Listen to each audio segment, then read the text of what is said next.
রায়গঞ্জে গভীর রাতে ট্রাফিক পুলিশের বিশেষ অভিযান, ব্রেথ অ্যানালাইজারে মদ্যপ চালকদের পরীক্ষা। আইন শৃঙ্খলা রক্ষা ও সাধারণ মানুষের নিরাপদ যাতায়াত নিশ্চিত করতে ধারাবাহিকভাবে কাজ করে চলেছে পুলিশ প্রশাসন। সেই লক্ষ্যেই শুক্রবার গভীর রাতে রায়গঞ্জ শহরে বিশেষ অভিযান চালায় রায়গঞ্জ ট্রাফিক পুলিশ। শহরের স্টেশন সংলগ্ন টাউন রোড এলাকায় এই অভিযানে ব্রেথ অ্যানালাইজারের মাধ্যমে বাইক ও অন্যান্য গাড়ির চালকদের মদ্যপ অবস্থায় গাড়ি চালাচ্ছেন কিনা তা পরীক্ষা করা হয়। পুলিশ সূত্রে জানা যায়, মদ্যপ অবস্থায় গাড়ি চালিয়ে যাতে কোনো দুর্ঘটনা বা সাধারণ মানুষের ক্ষতির কারণ না হয়, সেজন্যই এই বিশেষ অভিযান।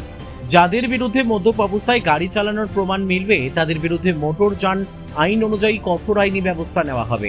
একই সঙ্গে হেলমেট ছাড়া বাইক চালানো একাধিক চালকের বিরুদ্ধেও জরিমানা করা হয়। অভিযান চলাকালীন কর্তব্যরত পুলিশ কর্মীরা চালকদের ট্রাফিক আইন মেনে চলা, বাধ্যতামূলকভাবে হেলমেট ব্যবহার এবং নিরাপদ গতিতে গাড়ি চালানোর পরামর্শ দেন।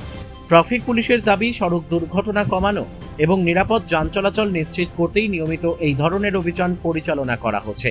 উল্লেখ্য, রায়গঞ্জ ট্রাফিক পুলিশ অতীতেও বিভিন্ন জনসেবামূলক উদ্যোগের জন্য প্রশংসিত হয়েছে। হারিয়ে যাওয়া মূল্যবান সামগ্রী উদ্ধার করে প্রকৃত মালিকের হাতে ফিরিয়ে দেওয়া থেকে শুরু করে বিভিন্ন মানবিক উদ্যোগে তারা নজর কেড়েছে।